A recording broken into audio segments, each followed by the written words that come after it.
ಧರ್ಮೋಪದೇಶಕಾಂಡ ಅಧ್ಯಾಯ 27. ಮೋಶೆಯು ಇಸ್ರಾಯೇಲ್ಯರ ಹಿರಿಯರ ಸಹಿತ ಜನರಿಗೆ, ನಾನು ಈಗ ಆಜ್ಞಾಪಿಸಿದ ಧರ್ಮೋಪದೇಶವನ್ನೆಲ್ಲ ನೀವು ಅನುಸರಿಸಬೇಕು.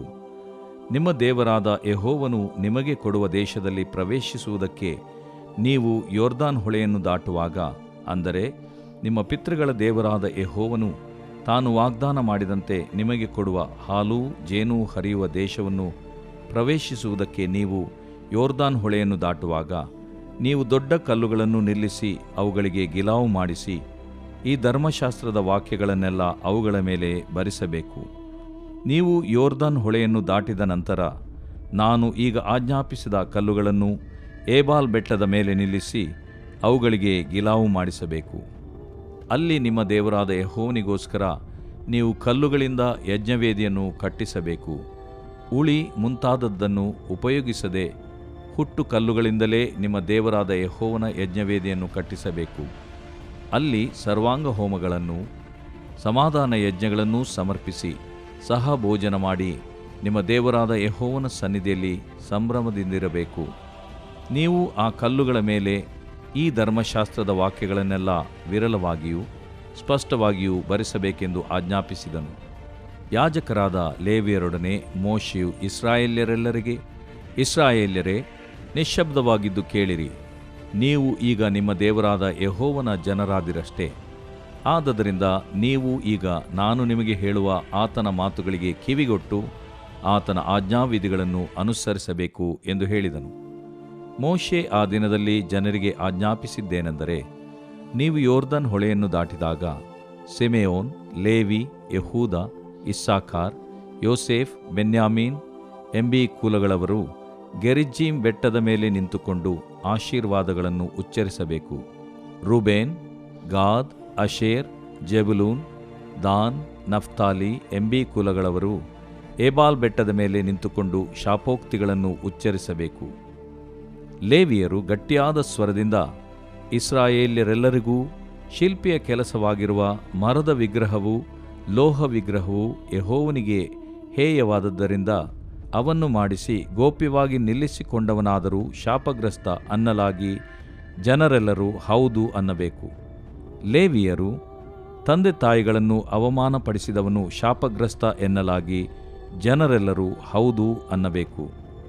ಅವರು ಮತ್ತೊಬ್ಬನ ಮೇರೆಯನ್ನು ಸರಿಸಿದವನು ಶಾಪಗ್ರಸ್ತ ಎನ್ನಲಾಗಿ ಜನರೆಲ್ಲರೂ ಹೌದು ಅನ್ನಬೇಕು. ಅವರು ಕುರುಡನಿಗೆ ದಾರಿ ತಪ್ಪಿಸಿದವನು ಶಾಪಗ್ರಸ್ತ ಎನ್ನಲಾಗಿ ಜನರೆಲ್ಲರೂ ಹೌದು ಅನ್ನಬೇಕು. ಅವರು ಪರದೇಶಿ, ತಾಯಿ ತಂದೆ ಇಲ್ಲದವ, ಇವರ ವ್ಯಾಜ್ಯದಲ್ಲಿ ನ್ಯಾಯ ಬಿಟ್ಟು ತೀರ್ಪು ಹೇಳಿದವನು ಶಾಪಗ್ರಸ್ತ ಎನ್ನಲಾಗಿ ಜನರೆಲ್ಲರೂ ಹೌದು ಅನ್ನಬೇಕು. ಅವರು ಮಲತಾಯಿಯನ್ನು ಸಂಗಮಿಸಿ ತಂದೆಗೆ ಅವಮಾನಪಡಿಸಿದವನು ಶಾಪಗ್ರಸ್ತ ಎನ್ನಲಾಗಿ ಜನರೆಲ್ಲರೂ ಹೌದು ಅನ್ನಬೇಕು. ಅವರು ಪಶು ಸಂಗಮ ಮಾಡಿದವನು ಶಾಪಗ್ರಸ್ತ ಎನ್ನಲಾಗಿ ಜನರೆಲ್ಲರೂ ಹೌದು ಅನ್ನಬೇಕು. ಅವರು ತಂದೆಯ ಮಗಳನ್ನಾಗಲಿ ತಾಯಿಯ ಮಗಳನ್ನಾಗಲಿ ಸಂಗಮಿಸಿದವನು ಶಾಪಗ್ರಸ್ತ ಎನ್ನಲಾಗಿ ಜನರೆಲ್ಲರೂ ಹೌದು ಅನ್ನಬೇಕು. ಅವರು ಅತ್ತೆಯನ್ನು ಸಂಗಮಿಸಿದವನು ಶಾಪಗ್ರಸ್ತ ಎನ್ನಲಾಗಿ ಜನರೆಲ್ಲರೂ ಹೌದು ಅನ್ನಬೇಕು. ಅವರು ರಹಸ್ಯವಾಗಿ ನರಹತ್ಯೆ ಮಾಡಿದವನು ಶಾಪಗ್ರಸ್ತ ಎನ್ನಲಾಗಿ ಜನರೆಲ್ಲರೂ ಹೌದು ಅನ್ನಬೇಕು. ಅವರು ಹಣ ತೆಗೆದುಕೊಂಡು ನಿರಪರಾಧಿಯನ್ನು ಕೊಂದವನು ಶಾಪಗ್ರಸ್ತ ಎನ್ನಲಾಗಿ ಜನರೆಲ್ಲರೂ ಹೌದು ಅನ್ನಬೇಕು. ಅವರು ಈ ಧರ್ಮಶಾಸ್ತ್ರ ವಾಕ್ಯಗಳಿಗೆ ಒಡಂಬಟ್ಟು ಕೈಕೊಳ್ಳದೆ ಇರುವವನು ಶಾಪಗ್ರಸ್ತ ಎನ್ನಲಾಗಿ ಜನರೆಲ್ಲರೂ ಹೌದು ಅನ್ನಬೇಕು. ದೇವರು ಪ್ರೀತಿಸುವ ಪ್ರೀತಿಯ ಬಿಗ್ ಜೆ ಟಿವಿ ಪ್ರಿಯ ವೀಕ್ಷಕರಿಗೆ ನಮ್ಮ ಕರ್ತನಾದ ಯೇಸು ಕ್ರಿಸ್ತನ ಹೆಸರಿನಲ್ಲಿ ವಂದಿಸಿ ಸ್ವಾಗತ ಬಯಸ್ತೇವೆ. ಬನ್ನಿರಿ, ಇಂದು ನಾವು ದೇವರ ಅಮೂಲ್ಯವಾದ, ದೇವರ ನಿತ್ಯವಾದ, ದೇವರ ಸತ್ಯವಾದ, ಜೀವಕರವಾದ ವಾಕ್ಯವನ್ನು ಇಂದು ನಾವು ಅಧ್ಯಯನ ಮಾಡಿಕೊಳ್ಳೋಣ. ಧರ್ಮೋಪದೇಶಕಾಂಡ 27ನೇ ಅಧ್ಯಾಯ, the book of Deuteronomy chapter 27. ದೇವರ ವಾಕ್ಯವನ್ನು ಅಧ್ಯಯನ ಮಾಡಿಕೊಳ್ಳುವಂಥದ್ದು ಅದು ಕೆಲವು ಸಾರಿ ನಮಗೆ ನಿರುತ್ಸಾಹ ಅನ್ನಿಸಬಹುದು, ಆದರೆ ಇದು ಅತ್ಯಂತ ಪ್ರಾಯೋಗಿಕ, ಅತ್ಯಂತ ಆಶೀರ್ವಾದದಾಯಕವಾದಂಥ ಒಂದು ಅನುಭವ. ಯಾಕಂದರೆ ಕ್ರಮಬದ್ಧವಾಗಿ ಒಟ್ಟಾಗಿ ದೇವರ ವಾಕ್ಯವನ್ನು, ಭೂಲೋಕದಲ್ಲಿ ಅನೇಕ ಪುಸ್ತಕಗಳಿದೆ, ಅದರಲ್ಲಿ ಪವಿತ್ರ ಪುಸ್ತಕ, ಪವಿತ್ರ ಗ್ರಂಥ, ಸತ್ಯವೇದ ಗ್ರಂಥ, ಅದು ನಿತ್ಯವಾದಂಥ ಒಂದು ವಾಕ್ಯ, ದೇವರ ವಾಕ್ಯ, ದೇವರ ಮಾತುಗಳು. ಅದನ್ನೇ ನಾವು ಅಧ್ಯಯನ ಮಾಡಿಕೊಳ್ತಾ ಇದ್ದೇವೆ. 26ನೇ ಅಧ್ಯಾಯದಲ್ಲಿ ದೇವರು ಯಾವ ರೀತಿಯಾಗಿ ನೀವು ಕಾನಾನ್ ದೇಶಕ್ಕೆ ಸೇರಿದ ಮೇಲೆ, ವಾಗ್ದಾನ ದೇಶಕ್ಕೆ ಸೇರಿದ ಮೇಲೆ ನೀವು ಏನು ಮಾಡಬೇಕು, ಕೃತಜ್ಞತೆಯನ್ನು ವ್ಯಕ್ತಪಡಿಸುವಂಥ ರೀತಿಯಲ್ಲಿ ಪ್ರಥಮ ಫಲಗಳನ್ನು ತಕ್ಕೊಂಡು ಬಂದು ಮಹಾಯಾಜಕನಿಗೆ ಕೊಟ್ಟು ಏನಂತ ಹೇಳಬೇಕು, ಹೌದು, ಯೆಹೋವನು ನಮ್ಮ ಪಿತೃಗಳಿಗೆ ಪ್ರಮಾಣವಾಗಿ ಕೊಟ್ಟ ದೇಶದಲ್ಲಿ ನಾವು ಸೇರಿದ್ದಾಯಿತು, ಸೇರಿಬಿಟ್ಟಿದ್ದೇವೆ, ಸೇರಿದ್ದಾಯಿತೆಂದು ನೀನು ಸೇವಿಸುವ ದೇವರಾದ ಯೆಹೋವನ ಸನ್ನಿಧಿಯಲ್ಲಿ ಈಗ ನಾವು ಒಪ್ಪಿಕೊಳ್ತೇವೆ ಅಂತ ಹೇಳ್ಬಿಟ್ಟು ಮಹಾಯಾಜಕನಿಗೆ ಹೇಳಬೇಕು. ಆವಾಗ ಮಹಾಯಾಜಕನು ಆ ಪ್ರಥಮ ಫಲ, ಆ ಕಾಣಿಕೆಯನ್ನು ತಕ್ಕೊಂಡು ಯಜ್ಞವೇದಿಯ ಬಳಿಗೆ ತಕ್ಕೊಂಡು ಹೋಗಿಡ್ತಾನೆ. ಅಂದರೆ ಆ ಮಹಾಯಾಜಕನು ಹೇಳುವಂಥದ್ದು, ಇನ್ನೊಬ್ಬ ಮಹಾಯಾಜಕನು ಬರ್ತಾನೆ, ಆತನ ಒಂದು ಅನುಭವ, ಆತನ ಒಂದು ಶ್ರೇಷ್ಠತೆ, ಯಜ್ಞವೇದಿಯ ಒಂದು ಶ್ರೇಷ್ಠತೆ, ನಿಮ್ಮೆಲ್ಲರಿಗೋಸ್ಕರವಾಗಿ ಫಲ ಕೊಡುವ ಪ್ರಥಮ ಫಲ ಆತನೇ, ಯೇಸು ಕ್ರಿಸ್ತನೇ, ಮುಂಬರುವ ಆತನೇ ಎಂಬುದಾಗಿ ಸೂಚಿಸುವಂಥ ರೀತಿಯಲ್ಲಿತ್ತದು. ಪ್ರಥಮ ಫಲವನ್ನು ಅವ್ರು ಕೊಟ್ಟಾಗ ಆತನು ಯಜ್ಞವೇದಿಯ ಬಳಿಯಲ್ಲಿ ಮಹಾಯಾಜಕನೇ ಹಾಕಿಡಬೇಕು. ಮಹಾಯಾಜಕನಾದ ಯೇಸು ಕ್ರಿಸ್ತನು ಪ್ರಥಮ ಫಲನಾಗಿ ಆತನೇ ಯಜ್ಞವೇದಿಯ ಅನುಭವವನ್ನು ಯಜ್ಞಾರ್ಪಿತನಾಗ್ತಾನೆ ಎಂಬಂಥ ಒಂದು ಸೂಚನೆ ಅಲ್ಲಿತ್ತು. ನಾನು ಈಗಾಗಲೇ ಹೇಳಿದ ಹಾಗಲೇ ಹಳೆ ಒಡಂಬಡಿಕೆಯಲ್ಲಿ ಪ್ರತಿಯೊಂದು ಪುಸ್ತಕವು ಯೇಸು ಕ್ರಿಸ್ತನನ್ನು ಸೂಚಿಸುತ್ತೆ. 39 ಪುಸ್ತಕಗಳು ಹಳೆ ಒಡಂಬಡಿಕೆ ಆದಿಕಾಂಡದಿಂದ ಮಲಾಕಿಯವರೆಗೆ ಅದು ಯೇಸು ಕ್ರಿಸ್ತನನ್ನೇ ಸೂಚಿಸುವಂಥದ್ದಾಗಿದೆ, ತೋರಿಸುವಂಥದ್ದಾಗಿದೆ, ವಿವರಿಸುವಂಥದ್ದಾಗಿದೆ. ಪ್ರತಿಯೊಂದು ಪುಸ್ತಕ ಮಾತ್ರವಲ್ಲ, ಪ್ರತಿಯೊಂದು ಅಧ್ಯಾಯ ಕೂಡ, every chapter in the Old Testament points out to Jesus Christ. ಅಷ್ಟೇ ಅಲ್ಲ, ಪ್ರತಿಯೊಂದು ವಚನ ಕೂಡ, even every verse in the Old Testament directly or indirectly points out to Jesus Christ, ಯೇಸು ಕ್ರಿಸ್ತನಿಗೆ ಸೂಚಿಸುವಂಥದ್ದು.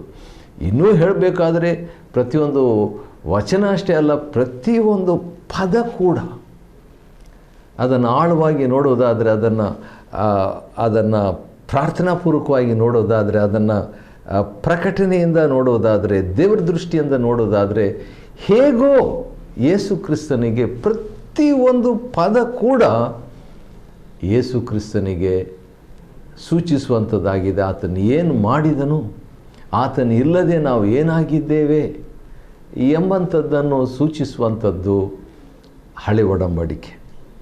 ಸರಿ, ಪ್ರಥಮ ಫಲ ಅದನ್ನು ತಗೊಂಡು ಬಂದು ಇಸ್ರಾಯೇಲರು ಮಹಾಯಾಜಕನ ಕೊಟ್ಟಾಗ ಮಹಾಯಾಜಕನ ಯಜ್ಞವೇದಿಯ ಬಳಿಗೆ ಅದನ್ನು ತಗೊಂಡು ಹೋಗ್ತಾನೆ. ತಗೊಂಡು ಹೋದ ನಂತರ ಅವರು ಇನ್ನೊಂದು ವಿಷಯ ಮಾಡಬೇಕು. ಅದೇನೆಂದರೆ, ಮೊದಲು ಆರಿಕೆ ಮಾಡಿದರು, ಮಹಾಯಾಜಕನ ಕೊಟ್ಬಿಟ್ಟು ದೇವರು ನಮ್ಮನ್ನು ಸೇರಿಸಿದ್ದ ಆಯ್ತು ಅಂತ ಹೇಳಿದ್ರು. ಈಗ ಆರಿಕೆ ಅಲ್ಲ, ಪ್ರಾರ್ಥನೆ ಮಾಡಬೇಕು. ಏನಂತ?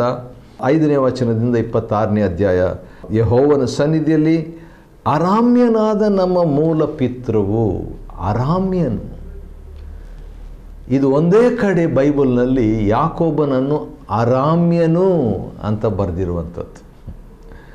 ಅರಾಮ್ಯನು, ಅರಾಮ್ಯನಾದ ಯಾಕೋಬನನ್ನು ಅರಾಮ್ಯನು. ಯಾಕೆ ಈ ರೀತಿಯಾಗಿ ಅಂತ ಹೇಳಿದ್ರೆ, ಬಹುಶಃ ಆ ಸ್ಥಳದಲ್ಲಿ ಆತನು ಇದ್ದದರಿಂದ ಆ ರೀತಿಯಾಗಿ ಕರೆಯಲ್ಪಟ್ಟಿರತಕ್ಕದ್ದು.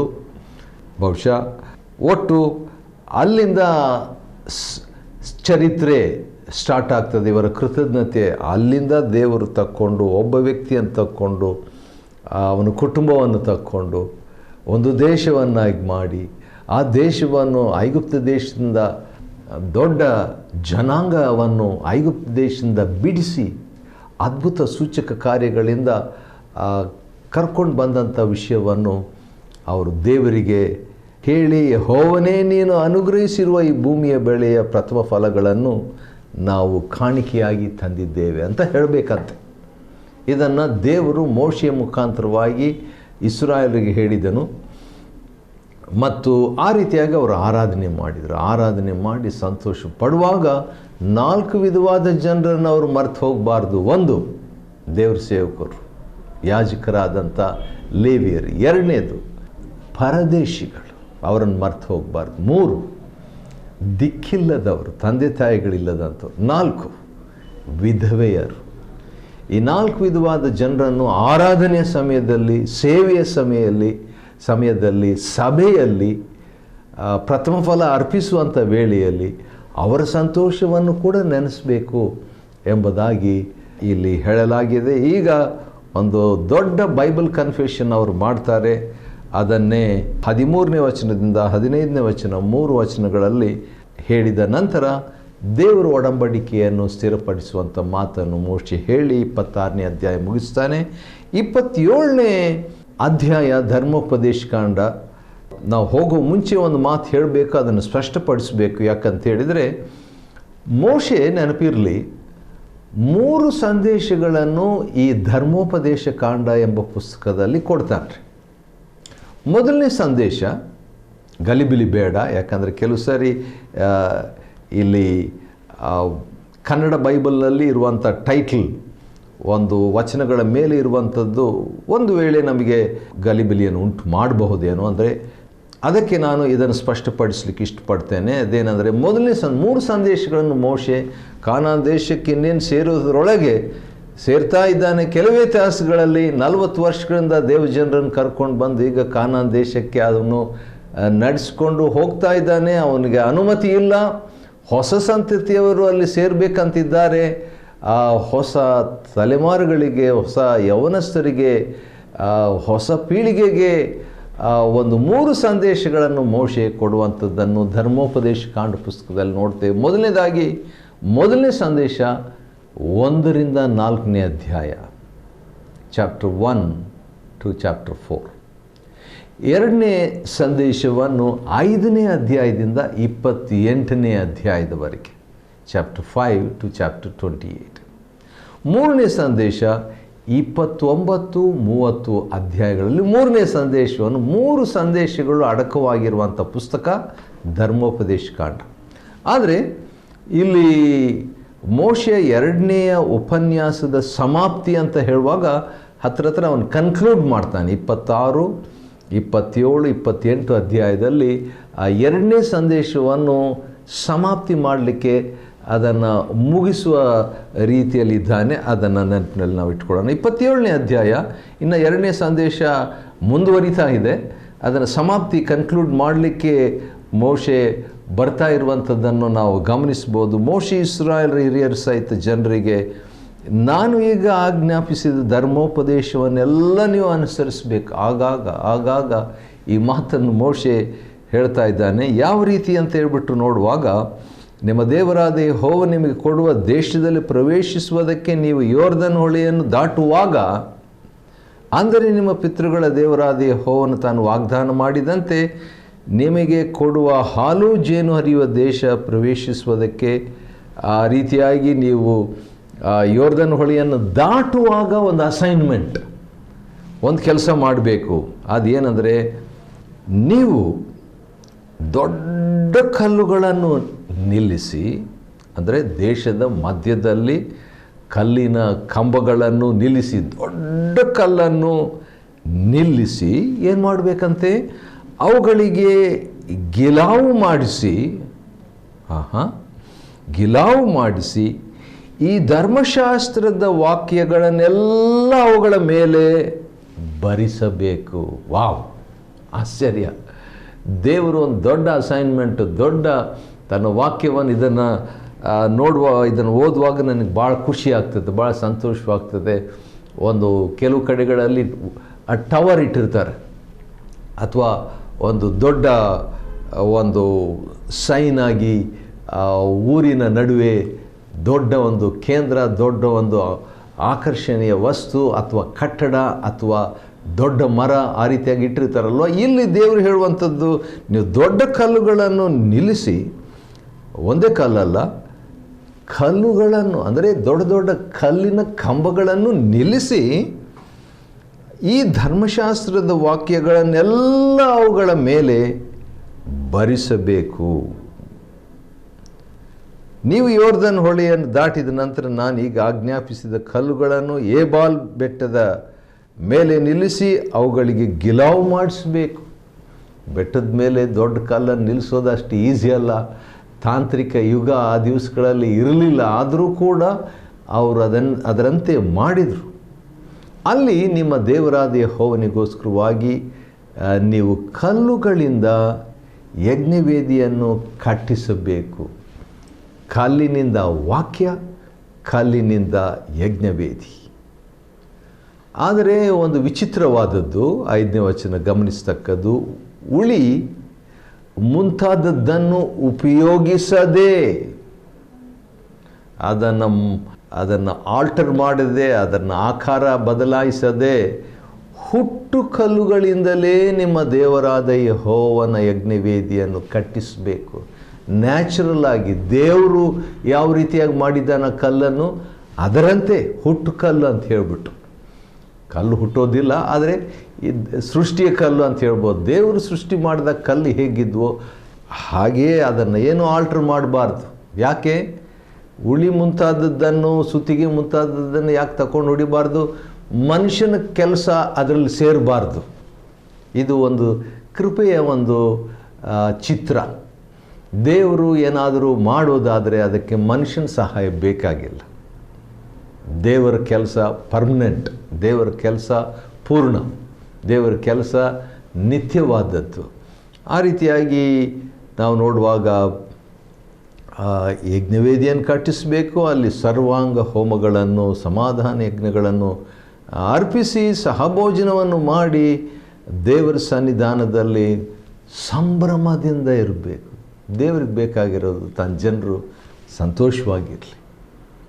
ಹೌದು, ದೇವರು ಇದನ್ನು ಮಾಡು, ಇದನ್ನು ಮಾಡು, ಇದನ್ನು ಮಾಡು, ಯಜ್ಞವೇದಿಯನ್ನು ಕಟ್ಟಿಸು, ದೊಡ್ಡ ಕಲ್ಲಂತ ಇದ್ಕೋ, ಅದರಲ್ಲಿ ಒಂದು ಧರ್ಮಶಾಸ್ತ್ರಗಳನ್ನೆಲ್ಲ ಬರೀ ಎಂಬುದಾಗೆಲ್ಲ ಹೇಳಿ ಆ ಎಂಡ್ ಪ್ರಾಡಕ್ಟ್ ಕೊನೆಗೆ ದೇವರು ಬಯಸುವಂಥದ್ದು ತನ್ನ ಜನರು ಸಂತೋಷವಾಗಿರಲಿ. ಏನೇ ಮಾಡಿದ್ರು ದೇವ್ರ ವಾಕ್ಯ ತಗೊಂಡ್ರು ಸಂತೋಷವಾಗಿರಲಿ. ಮತ್ತು ಯಜ್ಞವೇದಿಯನ್ನು ಕಟ್ಟಿಸಿರು ಸಂತೋಷವಾಗಿರಲಿ. ಮತ್ತು ಸರ್ವಾಂಗ ಹೋಮಗಳನ್ನು ಅರ್ಪಿಸುವಾಗ ಸಂತೋಷವಾಗಿರಲಿ. ಸಮಾಧಾನ ಯಜ್ಞಗಳನ್ನು ಅರ್ಪಿಸುವಾಗ ಸಂತೋಷವಾಗಿರಲಿ. ಆದ ಕಾರಣ ನಾನು ಭಾಳ ಕಡೆಗಳಲ್ಲಿ ಅಥವಾ ಕೆಲವು ಕಡೆಗಳಲ್ಲಿ ಹೋದಾಗ ಅಥವಾ ಹೋದ ಕಡೆಗಳಲ್ಲಿ ದೇವ ಜನರು ಸಂತೋಷವಾಗಿದ್ದಾರಾ ಎಂಬುದರ ವಿಷಯದಲ್ಲಿ ಒಂದು ದೃಷ್ಟಿ ಅಥವಾ ಒಂದು ನೋಟ ಅಥವಾ ಒಂದು ಬಯಕೆಯನ್ನು ವ್ಯಕ್ತಪಡಿಸ್ತೇನೆ. ಯಾಕಂದರೆ ದೇವರು ಬಯಸುವಂಥದ್ದು ದೇವ ಜನರು ಸಂತೋಷವಾಗಿರಬೇಕು. ಏನೇ ಮಾಡಿದರು ಸರಿ, ಸಹಭೋಜನ ಮಾಡಿ ಊಟ ಮಾಡಿದಾಗ್ಯೂ ಕೂಡ ಅವ್ರು ಸಂತೋಷವಾಗಿರಬೇಕು, ಸಂಭ್ರಮದಿಂದ ಇರಬೇಕು. ನೀವು ಆ ಕಲ್ಲುಗಳ ಮೇಲೆ ಈ ಧರ್ಮಶಾಸ್ತ್ರದ ವಾಕ್ಯಗಳನ್ನು ವಿರಳವಾಗಿಯೂ ಸ್ಪಷ್ಟವಾಗಿಯೂ ಬರಿಸಬೇಕು. ಕ್ಲಿಯರ್ ಆಗಿರಬೇಕು, ವಿರಳವಾಗಿರಬೇಕು. ಅದಕ್ಕೆ ಸ್ಪೇಸಿಂಗ್ ಭಾಳ ಚೆನ್ನಾಗಿರಬೇಕು. ಅದನ್ನು ಭಾಳ ಸ್ಪಷ್ಟವಾಗಿ ಜನರಿಗೆ ತಿಳಿಯುವಂಥ ರೀತಿಯಲ್ಲಿ ಅಲ್ಲಿ ಯಾಜಕರಾದ ಲೇವಿಯರೊಡನೆ ಮೋಶೆಯು ಇಸ್ರಾಯೇಲ್ರೇ ನಿಶಬ್ದವಾಗಿದ್ದು ಕೇಳ್ರಿ ಎಂಬುದಾಗಿ ಹೇಳಿಬಿಟ್ಟು ಒಂದು ಮಾತನ್ನು ಆತನು ಹೇಳ್ತಾನೆ.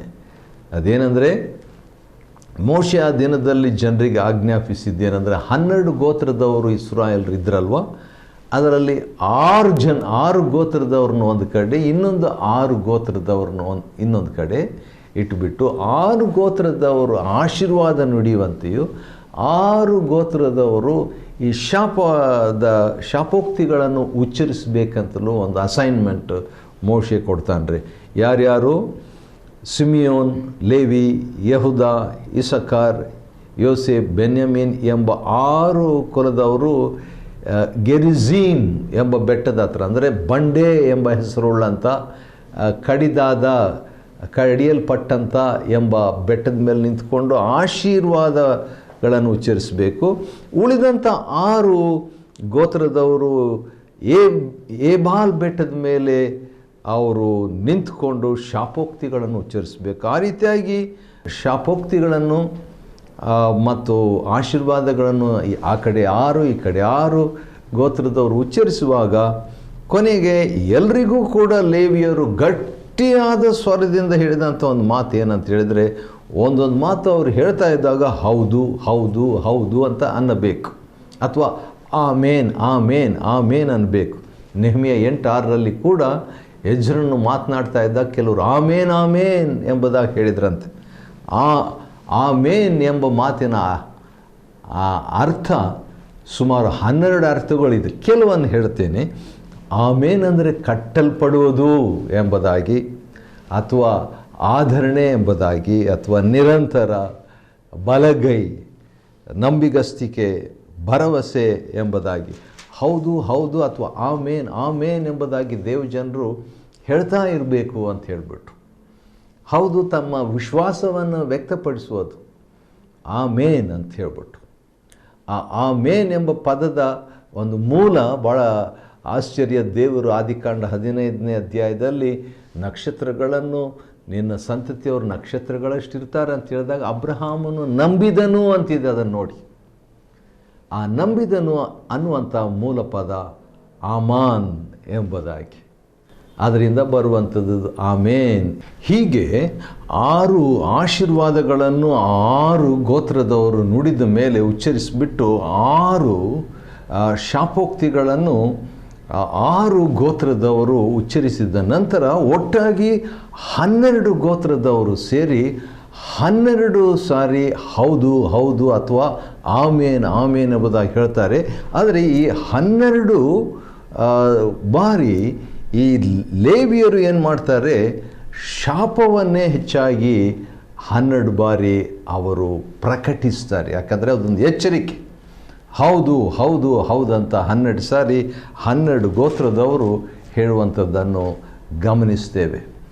ಹೌದು, ನೆಹೆಮಿಯನ ಗ್ರಂಥ 8ನೇ ಅಧ್ಯಾಯದ 6ನೇ ವಚನದಲ್ಲಿ ಕೂಡ ಎಜ್ರನು ಮಾತಾಡುವಾಗ ಆಮೇನ್ ಆಮೇನ್ ಎಂಬುದಾಗಿ ಹೇಳಿದ ಹಾಗೆ ಕೆಲವು ಸಾರಿ ನಮ್ಮ ವಿಶ್ವಾಸವನ್ನು ಸಂದೇಶದಲ್ಲಿ ವ್ಯಕ್ತಪಡಿಸುವಂಥದ್ದು, ಸಭೆಯಲ್ಲಿ ವ್ಯಕ್ತಪಡಿಸುವಂಥದ್ದು, ಕೆಲವು ಸಾರಿ ಮೌನವಾಗಿ ಅದನ್ನು ಹೇಳ್ಬೋದು, ಅಥವಾ ಆ ಸಂದರ್ಭದಲ್ಲಿ ಮಾತ್ರ ಬಾಯಿ ತೆಗೆದು ಹೇಳ್ಬೋದು. ಲೇವಿಯರಂತೂ ಗಟ್ಟಿಯಾದ ಸ್ವರದಲ್ಲಿ ಅದನ್ನು ಹೇಳಿದರು ಎಂಬುದಾಗಿ ನಾವು ನೋಡ್ತೇವೆ.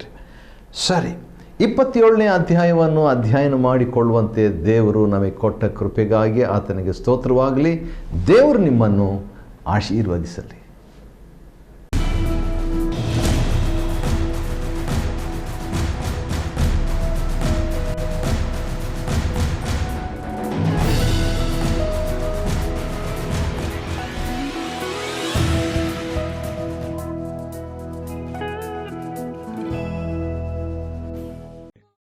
Chapter 27.